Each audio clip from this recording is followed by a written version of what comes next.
Welcome back to Copper Age Gold. We are at GalaxyCon Columbus and we are hanging out with Howard Chaykin. How's it going, man? If you love toys and comics, Copper Age Gold.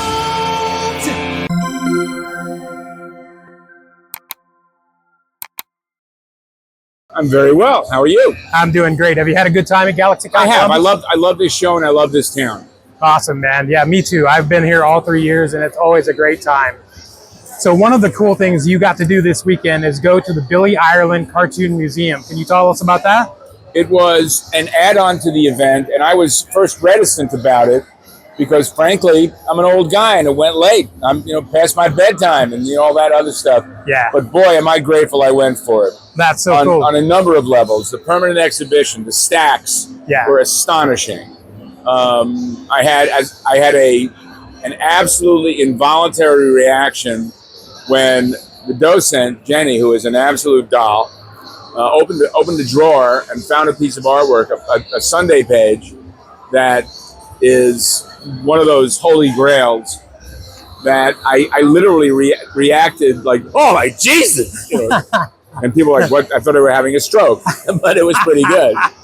And the Larry Ivy exhibit was also fabulous because I knew Larry when I was a kid.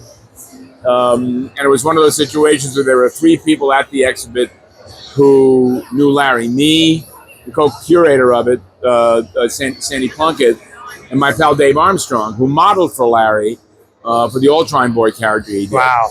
And Larry was the linchpin, the locus of fandom meeting professionals back in the 60s, in the early 60s. I met him when I was 13 years old. Wow. And out of that flows many of my relationships with the people I got to know and some whom I worked for. Wow. So that's amazing. So did that lead to working at DC with Neil Adams as part of the no, actually it led me to working with Wallace Wood and Gray Morrow. Okay. That moved on. I mean, Neil was instrumental in getting me my first work at DC because he browbeat an editor in my name. Okay. I wasn't really good enough to get the job, but he decided I was anyway. So there you go. That's awesome, man. So was there some Jack Kirby art there as well, correct? I think, yeah, there was, but that wasn't of interest to me. Okay. I mean, what I wanted to see was the Plastic Man stuff, the Lou Fine material, these great Al Williamson and Roy Krinkle sketches, some astonishing work. Also, some photographs of those guys back in the early 50s. Al Williamson doing, photos for reference and things like that. Wow. It was pretty swell. That's awesome, man. Well, thank you for your time, man. I very much appreciate it. I'm grateful for the attention, and when you get a chance, if you're in Columbus, hit the Billy Ireland Museum of Cartooning. It'll knock you out. Awesome.